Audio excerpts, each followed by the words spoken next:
Oke, 6 bulan yang lalu, tepatnya di bulan Januari, gue dan teman-teman gue lagi KKN.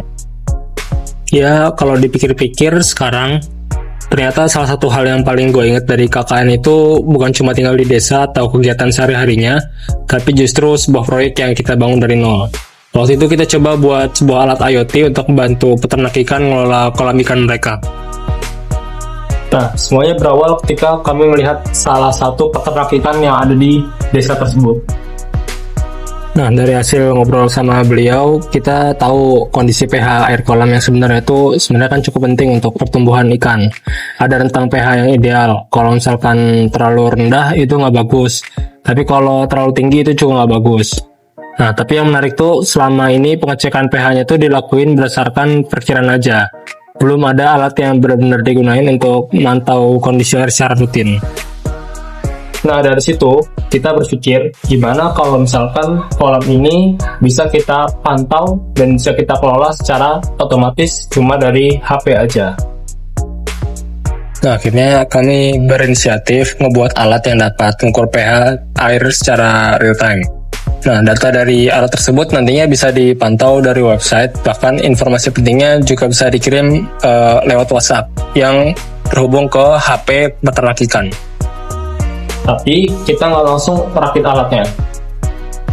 Nah, kami mulai dari memetakan kebutuhan terlebih dahulu, apa aja yang bakal kita ukur, komponen apa aja yang bakal kita butuhin, dan gimana semuanya saling terhubung. Setelah itu, kita buat diagram kelistrikan sebagai acuan sebelum proses perakitan dimulai. Nah, barulah setelah semuanya siap, kita baru mulai ke proses perakitan dan penyelenggaraan. Nah, inilah proses kami dalam merakit alat. Sebagai otaknya atau microcontrollernya, kami menggunakan ESP32. Terus, untuk mengukur kualitas air, kami menggunakan sensor pH. Lalu, kami nambahin sensor ultrasonik untuk mengukur tinggi air kolam. Lalu, selain melakukan monitoring, alat ini juga dapat membantu mengontrol pompa air ketika diperlukan oleh peternak ikan.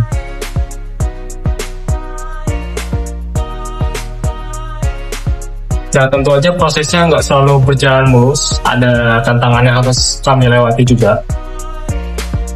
Nah, di sini kami sempat berkali-kali ngelakuin kalibrasi sensor pH supaya hasilnya akurat.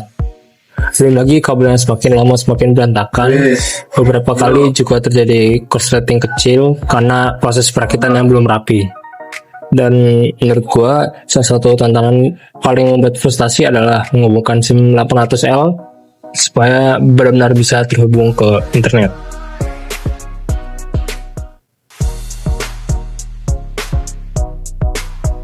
Nah, setelah bagian hardware atau bagian-bagian komponen elektronik ini selesai, baru kami serahkan ke teman-teman kami yang anak informatika. Itu mereka yang mengurusi bagian software. Di sini mereka yang ngembangin website, database, sistem komunikasi, sampai integrasi WhatsApp. Di tahap ini ternyata tantangannya belum selesai juga.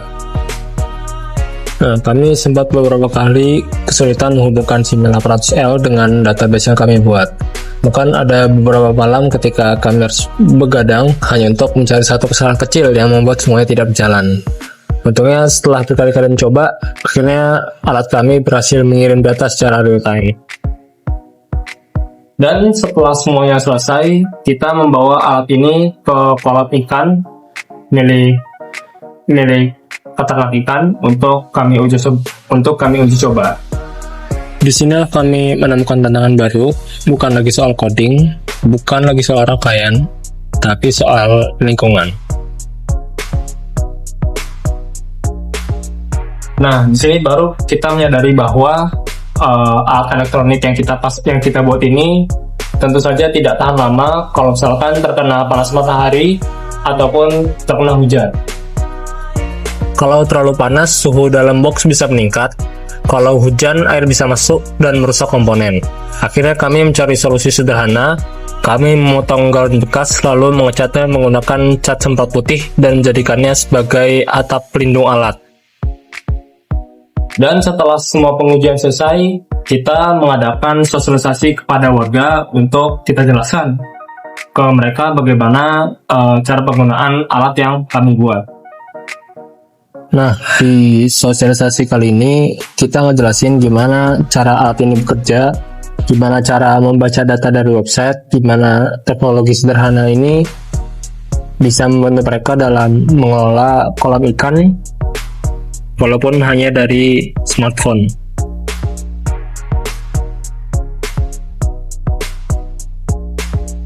Nah, kalau misalkan melihat dokumentasi ini, rasanya kayak baru kemarin kita bawa laptop, kita bawa solder, kita bawa gulungan kabel ke kolam ikan gitu ya. Padahal sudah 6 bulan berlalu. Nah, di sini yang saya sendiri dan teman-teman pelajari adalah gak cuma kemampuan teknik ataupun kemampuan kita dalam membuat alat yang harus kita yang diuji di sini, tapi juga kemampuan kita untuk bekerja sama lintas bidang gitu. Contohnya seperti saya dari teknik elektro dan teman-teman serta teman-teman dari teknik informatika. Di sini kemampuan untuk bisa mengkomunikasikan dan kerjasama antar lintas jurusan itu sangat penting dan sangat dibutuhkan di sini.